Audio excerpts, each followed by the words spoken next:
News Dompu. Ada banyak cara dilakukan calon siswa untuk bisa masuk ke SMA Negeri 1 Kabupaten Dompu, Nusa Tenggara Barat. Meski panitia penerima peserta didik baru PPDB menutup semua jalur PPDB pada Rabu 6 Juli 2022, bahkan diduga rela menggunakan jasa joki untuk mencari jalan tikus atau alternatif agar tetap bisa masuk ke SMA Negeri 1 Dompu pekan lalu. Setelah menempuh seleksi dokumen jalur, prestasi, afirmasi, dan zonasi. Faktanya, salah seorang siswa sebut saja IH diketahui tidak lulus seleksi diduga menggunakan jalur tikus Dikbud NTB. Alhasil, IH pada Sabtu 16 Juli 2022 dinyatakan lulus seleksi melalui pengumuman tunggal Dikbud NTB tanpa diketahui panitia PPDB SMA Negeri 1 Dompu dan siswa lainnya. Dengan perintah, silakan melakukan pendaftaran ulang dengan membawa printout bukti kelulusan ke SMA Negeri 1 Dompu untuk melakukan pendaftaran ulang pada hari Sabtu 16 Juli 2022 dimulai pada pukul 11.00 WITA. Sementara jadwal pendaftaran ulang berdasarkan Juknis PPDB 2022 dimulai dari tanggal 12 Juli hingga 15 Juli 2022. Saya menduga ada joki Dikbud NTB. Kami sudah kantongi bukti IH tidak lulus seleksi.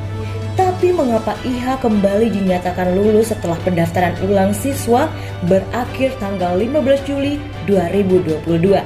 Kata sumber inisial AI pada Minggu 17 Juli 2022 saat ditemui wartawan di Dompu.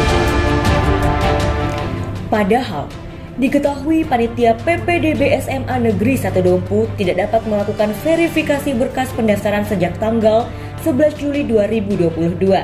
Sebaliknya, Dikbud NTB dapat melakukan perubahan data calon peserta didik baru seperti melakukan riset akun, pembatalan verifikasi, dan mengeluarkan pengumuman kelulusan.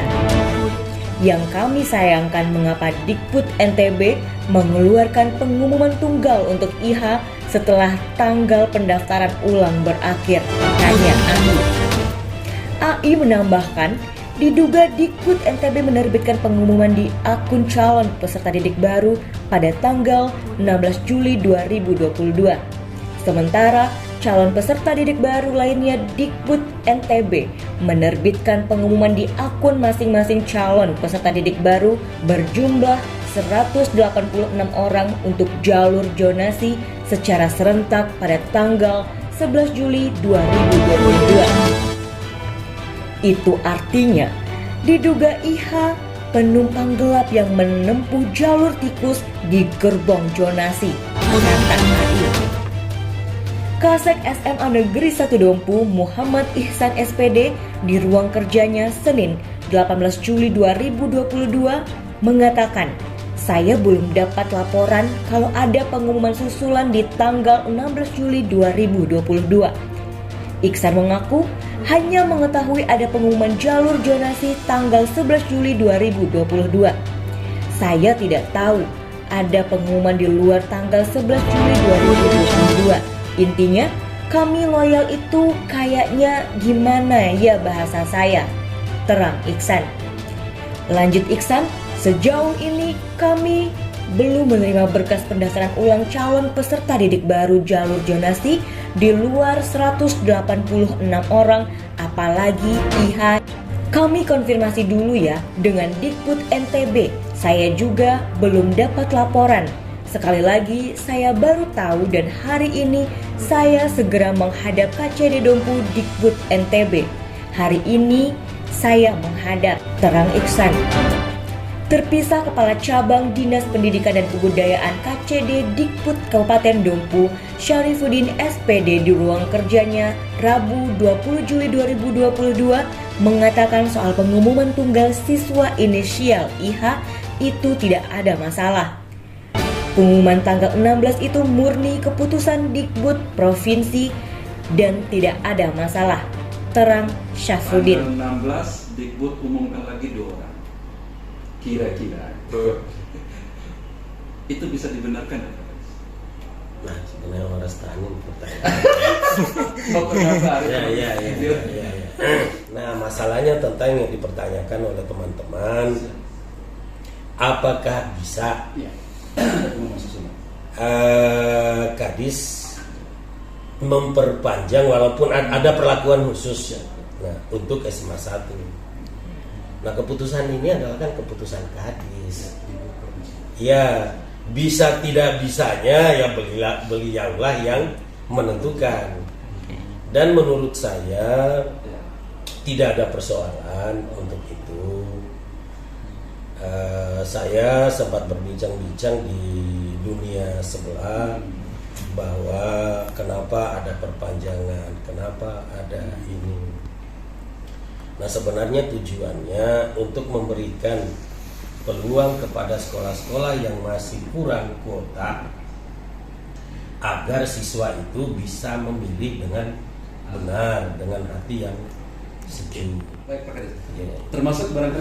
Termasuk tidak ada persoalan jika 2 orang yang lulus tanggal 16 itu kemudian mendaftar setelah ditutupnya pendaftaran. Menurut saya, Ya, menurut saya tidak ada persoalan. Luar biasa. Karena apa? Ada kuota-kuota yang nggak apa-apa lah, saya buka lah kepada teman-teman.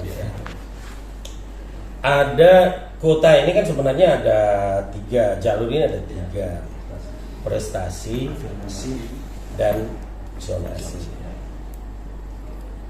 Tetapi di dalam ini, nah, kita punya teknik dan cara untuk mengamankan secara politik. Yang kedua, untuk mengamankan hubungan antara provinsi dan daerah. Dan itu harus kita lakukan. Provinsi masih sangat membutuhkan daerah.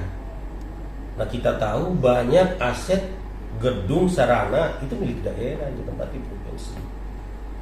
Nah, kebijakan-kebijakan itulah yang diambil baik oleh Kadis maupun oleh KCT. Contoh misal, saya datanglah Pak Bupati atau Wakil Bupati atau Kadis meminta ke saya, Pak KCD tolong saya. Jadi sangat besar keinginan kita untuk membantu. Nah, sehingga kemungkinan ditempatkanlah pada kelas-kelas itu, karena memang tidak menyalahi undang-undang, maksimal kelas itu 36 orang. Itu kelas gemuk. Sebenarnya tidak ada masalah, kita semua bisa memasukkan masyarakat yang minat di SMA 1 menjadi siswa SMA 1, tinggal kita tambah saja rombelnya. Ada tetapinya. Kelas yang tersedia di sana, nah, cukupnya hanya segitu, sehingga kita menetapkan kuota atau jatah SMA 1 sekian. Lulus di tanggal 16, lulus bersamaan. Bisa saja. Ya, jadi spesial banget. Ini 2 orang anak Bapak ya? Nah, itu dia. Karena membangun kita di Indonesia ini, jangankan kita di sini, masih gotong royong, nambal sana, nambal sini, partai sana, partai sini, apalagi kita. Giat News melaporkan.